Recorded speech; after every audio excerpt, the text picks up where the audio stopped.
Let's get you started with your Barbados Today Morning News Update today, October 19th. The Barbados government will pay the fees of all students who have applied to the Caribbean Examination Council to review their CSEC and CAPE examinations. Prime Minister Mia Mottley made the announcement while speaking at a political meeting at Market Hill, St. George last night. What has happened to the children of the region is not right. I don't know what the report will say, but I do know this, that many of the children who are asking for a review, their parents cannot afford to pay the price for that review. And Santi, I know that you have asked for a waiver and we have not heard back an answer, but Bajans don't beg. And therefore, tomorrow, you will tell them that the government of Barbados will pay for the review of all the children who need a review in CXC. The move comes as the top brass of the CXC and the region's education ministers meet today to study the much-anticipated findings of an independent review team into this year's examination. Across the region, there has been a strong outcry about the results awarded by CXC in its CSEC and CAPE exams over what has been described as shockingly low and flawed results. At a region-wide press conference on Sunday, CXC Chairman Professor Sir Hilary Beckles outlined the way forward. The meetings tomorrow and today will enable the review team to have the opportunity to finalize its report, which we are mindful to release to the public on Tuesday following the meeting of the management with the Ministers of Education. The management of CXC will then proceed to roll out a public engagement strategy to begin the healing process. CXC Registrar and Chief Executive Officer Dr. Wayne Wesley said the Council has taken on board the 23 recommendations made by the panel, and as a result, review fees have been slashed, among other adjustments. The extension of the deadline for the reporting and making of requests from October 23rd to November 6th for persons to be able to make queries and reviews of examinations of their interest. Secondly, we will reduce the fees associated with the request for a review by 50%. So now the request for a review will be $15 US, and those persons who would have already paid for their review, the difference will be refunded. It is also important to note that the review process will include a remark of the review script. In that regard, if the resulting grade remains the same,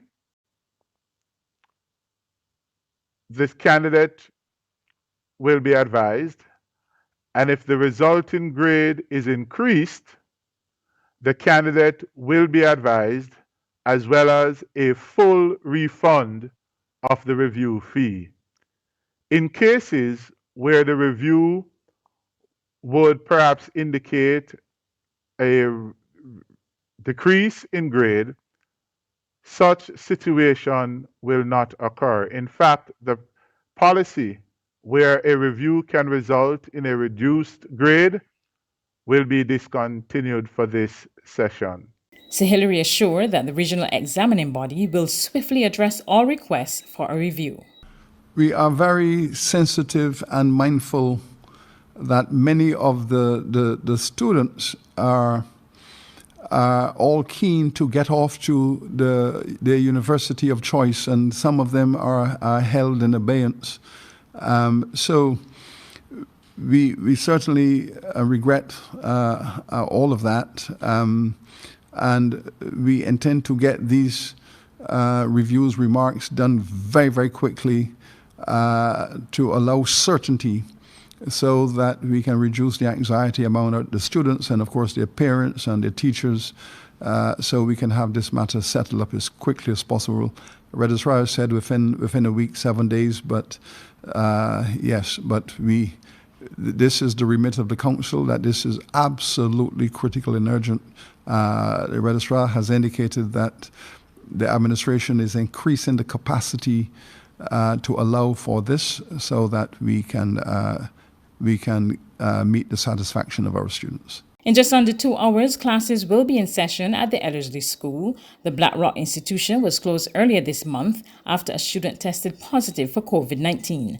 Acting Chief Education Officer Joy Adamson says all contact tracing has been completed and no further cases of the viral illness was found. At a walkthrough of the facility at the weekend, she said there was thorough and deep cleaning of classroom and other areas on the school compound. Adamson described the episode at Ellerslie as a wake-up call for the education sector and wider Barbados, and she urged the public to adhere to the protocols, including the wearing of masks and physical distancing. On the campaign trail ahead of the November by-election in St. George North, Barbados Labour Party General Secretary Senator Dr. Jerome Walcott insisted that integrity and honesty are key to representation. He noted that while the Democratic Labour Party has challenged the integrity of Tony Moore, its candidate Floyd Reefer has an issue to clear up. I should not be receiving any information about a Mr. Floyd Reefer who is out here every day canvassing. I should not be receiving information that he is currently in discussion with the Cricket West Indies to tour New Zealand. The team is supposed to be departing on the 27th supposed to be departing shortly towards the end of this month. So New Zealand will go into quarantine for 2 weeks and to start the first game on the 27th of November. Now, how could it be possible for Mr. Reefer to seek to represent you, the good people of St. George, and not tell you that while he is doing this and seeking to get your vote and how much he cares for you, he is actively trying to secure a contract to travel with Cricket West Indies to tour New Zealand. Talk about integrity. Talk about honesty. Talk about commitment. Over at Newberry St. George, former Barbados Labour Party member and Government Minister Anthony Wood appeared on the platform of his once political rivals. He vented concerns about the issue of leadership in Barbados before DLP supporters. I am concerned that there is a manifestation of despotic leadership that if we allowed to go unchecked, we are going to be extremely sorry. And so that you will not be allowed to allow this despotic leadership to take any further root. And I'm using one half his term. So that you will not be allowed to allow that to go unchecked. I am going to come from this platform and give another public address before this campaign is over on despotic leadership. There's regional and international news after this short break.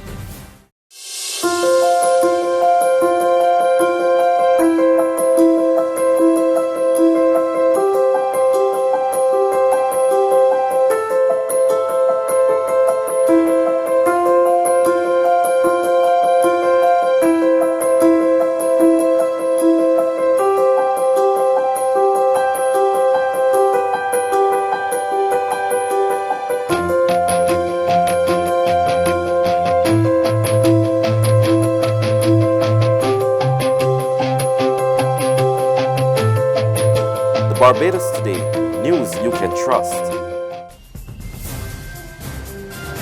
To regional news, the Bahamas government is bracing for challenges ahead of the planned reopening of the tourism sector in another 2 weeks. More in this report from Eyewitness News. Our new set of testing is frustrating to some. I will admit it's going to be logistically difficult to roll this out, but we're going to give it a good go. It's full steam ahead for tourism's reopening on November 1st, despite New Providence and Abaco still grappling with its second wave of the lethal virus.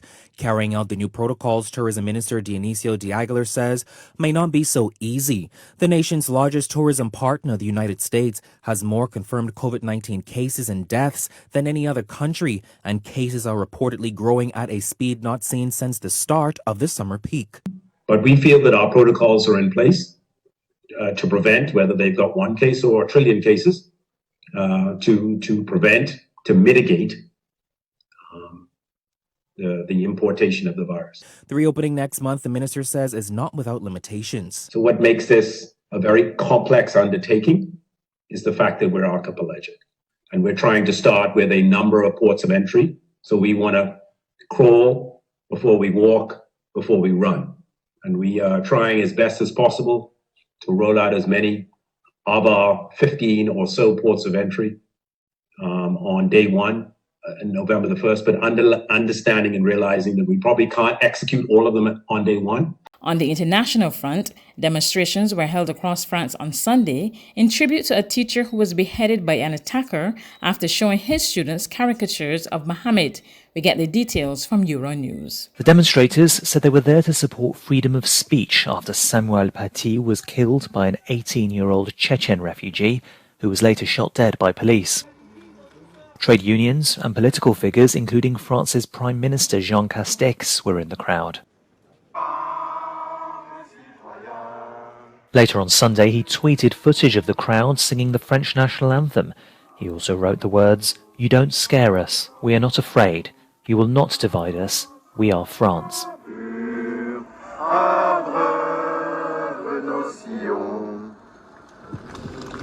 The crowds also turned out here in the northern city of Lille, as well as other major cities, including Lyon, Toulouse and Strasbourg.